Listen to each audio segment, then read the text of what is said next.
नमस्कार दोस्तों, target with PS Parihar channel में आपका स्वागत है। सुबह की इस वीडियो में ऐसी खबरें होती हैं जो विभिन्न समाचार पत्रों पर छपी हुई होती हैं और विद्यार्थियों के लिए आवश्यक होती हैं।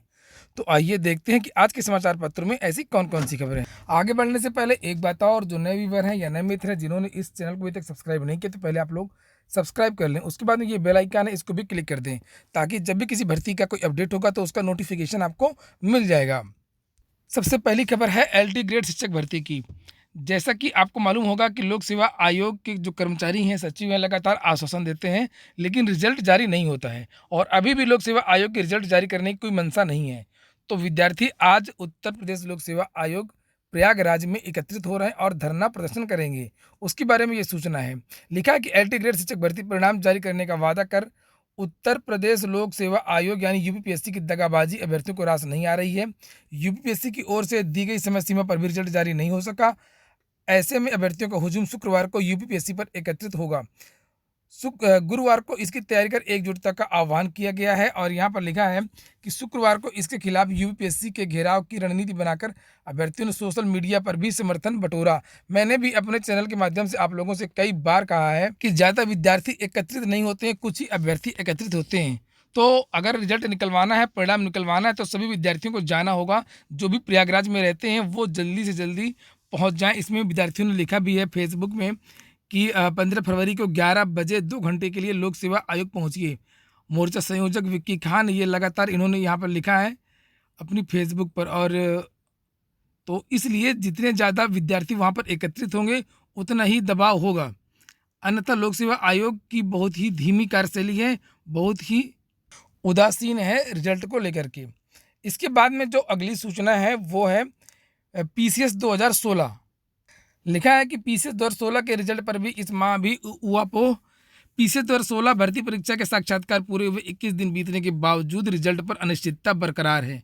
उत्तर प्रदेश लोक सेवा आयोग यानी यूपीपीएससी से इस माह भी रिजल्ट की संभावना कम है, क्योंकि इसकी लिखित परीक्षा विवादित रहने और याचिकाएं पूरी तरीके से निस्तारित न होने दशा में यूपीपीएससी विधिक मशविरा ले रहा है।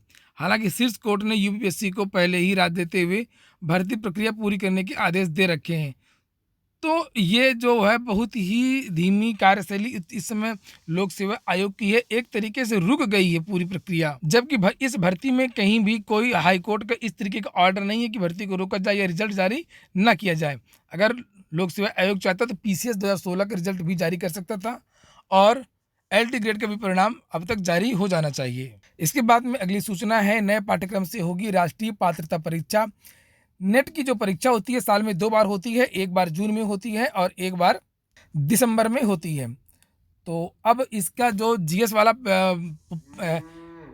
पाठ्यक्रम होता है उसमें भी बदलाव हुआ है, जो विषय होते हैं उसमें भी बदलाव हुआ है। तो इसके लिए आप लोग जो है इसकी जो वेबसाइट है यूजीसी नेट की, वहाँ पर जाकर के उसको डाउनलोड कर लीजिए पाठ्यक्रम सिलेबस और उसके अनुसार तैयारी कीजिए। जो अगली परीक्षा जून में होनी है उसमें भी बदलाव देखने को मिलेगा।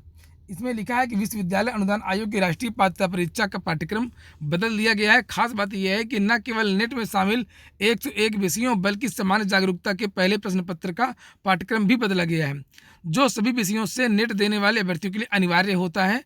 बदला हुआ पाठ्यक्रम जून 2019 में होने वाली परीक्षा से लागू किया जाएगा। तो आप लोग इसकी वेबसाइट में जा करके इसको देख सकते हैं।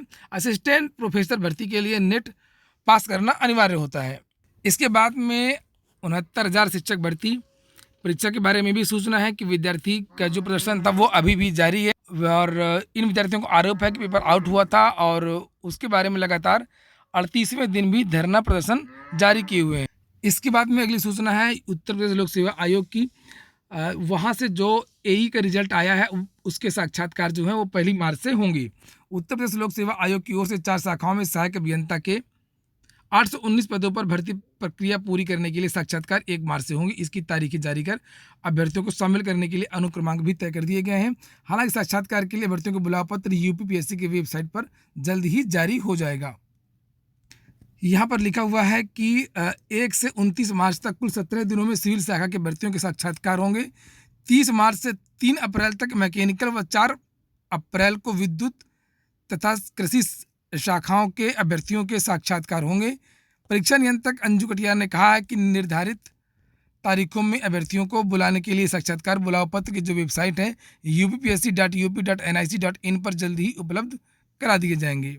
इसके बाद में एक और सूचना है, 69,000 शिक्षक भर्ती को जल्द पूरा किया जाने के लिए विद्यार्थियों ने कलेक्ट्रेट में जाकर के ज्ञापन दिया है। लिखा है कि 69,000 सहायक अध्यापक भर्ती को प्राथमिकता से पूरी कराने की मांग मुख्यमंत्री को ज्ञापन भेजकर की गई है। बुधवार को ज्ञापन भेजकर अभ्यर्थियों ने अपने हक की आवाज़ बुलंद की और अभ्यर्थियों के नाम दिया हुआ है। उन्होंने कहा कि इस भर्ती को सरकार जल्द से जल्द प्रयास करे और जल्दी से जल्दी पूरा करवाए। इसके बाद में अब बात करते हैं भर्तियों की। एफसीआई से निकली है एक नई भर्ती, आप लोग देख लीजिए। अलग अलग कैटेगरी की अलग अलग भर्ती है, सबके लिए अलग अलग योग्यता है और इसमें जो आयु मांगी है वो अधिकतम 28 साल है। जूनियर इंजीनियर के 117 पद हैं, जूनियर इंजीनियर इलेक्ट्रिकल और मैकेनिकल के 72 पद हैं, स्टेनो ग्रेड सेकेंड के 76 हैं, ये पूरा दिया हुआ है। एजी सेकेंड हिंदी टाइपिस्ट हिंदी 39 पद हैं और ये अलग अलग टोटल 4103 पद हैं। तो अलग अलग जोनों का है और इनके लिए योग्यताएं भी अलग अलग हैं। पूरा विस्तृत आपको विज्ञापन एफसीआई की वेबसाइट पर मिल जाएगा। आप लोग यहाँ से भी देख सकते हैं। आयु सीमा 25 से 28 वर्ष दी गई है, न्यूनतम और अधिकतम, और ये योग्यताएं हैं सभी पोस्ट के लिए अलग अलग। आप लोग इसको पॉज करके देख लीजिए। और जिनका हिंदी है उनके लिए अलग से पोस्टें हैं, जिनका अकाउंट है तो उनके लिए अलग से पोस्टें हैं। ये जेई, ये स्टेनो के लिए, ये हिंदी के लिए। इसके लिए एक सूचना है आरआरबी ग्रुप डी परिणाम को लेकर के भी। इसमें हिंदुस्तान पेपर है, ये हिंदुस्तान पेपर में लिखा हुआ है कि आरआरबी ग्रुप डी रिजल्ट कुछ ही दिनों में घोषित होने वाला है। नतीजों की घोषणा एक हफ्ते के भीतर कभी भी हो सकती है। ये कन्फर्म है कि फरवरी माह में ही आरआरबी ग्रुप डी भर्ती परिणाम घोषित करेगा। तो आप लोगों का रिजल्ट की कोई निश्चित डेट तो नहीं है, लेकिन ये है कि हाँ, फरवरी के अंदर ग्रुप डी का परिणाम जारी हो जाएगा। तो ठीक है दोस्तों, ये हो गई आज की अपडेट और इसी तरीके की अपडेट प्राप्त करने के लिए आप लोग इस चैनल से जुड़े रहें। और हाँ, जो लोग प्रयागराज में रहते हैं वो लोग उत्तर प्रदेश लोक सेवा आयोग 11 बजे ज़रूर पहुंच जाएं। अगर ये वीडियो पसंद आया हो तो इसको लाइक कर दें। जिन मित्रों ने चैनल को सब्सक्राइब न किया, सब्सक्राइब कर लें और लगातार अपडेट प्राप्त करने के लिए टेलीग्राम चैनल से भी जुड़ जाएं। बहुत बहुत धन्यवाद।